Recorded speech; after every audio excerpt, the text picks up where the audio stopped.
Okay, you might someday be asked the question, what is the order of sharps? Or what is the order of flats? Well, what we're referring to here is putting the musical alphabet in a different order, not in alphabetical order, but in an order that they appear when we have sharps or flats and a key signature. So the musical alphabet, as you know, is just the first 7 letters of our regular alphabet, A, B, C, D, E, F, G. But to put the alphabet into the order of sharps, we have to kind of rearrange those a little bit into this order. F, C, G, D, A, E, B.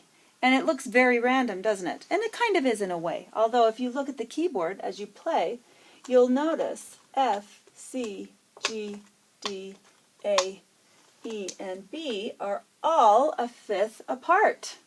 So that's a good way to remember it if you forget what I'm going to tell you next. But so that you can remember very quickly, even when you're not next to a keyboard to check, I use a sentence.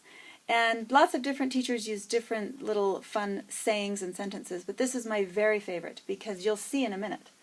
So, Father Charles, this is going to tell a little story,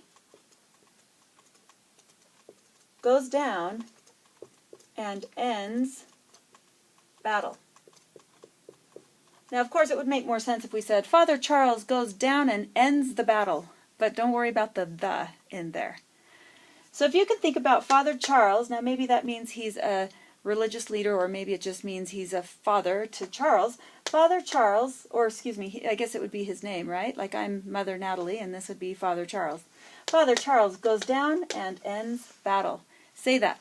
Father Charles goes down and ends battle. Again. Father Charles goes down and ends battle. Again. Father Charles goes down and ends battle. Again, Father Charles goes down and ends battle. Last time, Father Charles goes down and ends battle. And ends battle by yourself. Okay, so you'll want to say that over and over. The nice thing about this is, now remember, this is the order of sharps. And what I tell my students is that if you think of a sharp and you're trying to remember what it starts with, think of a fork. Fork starts with F, and a fork is sharp.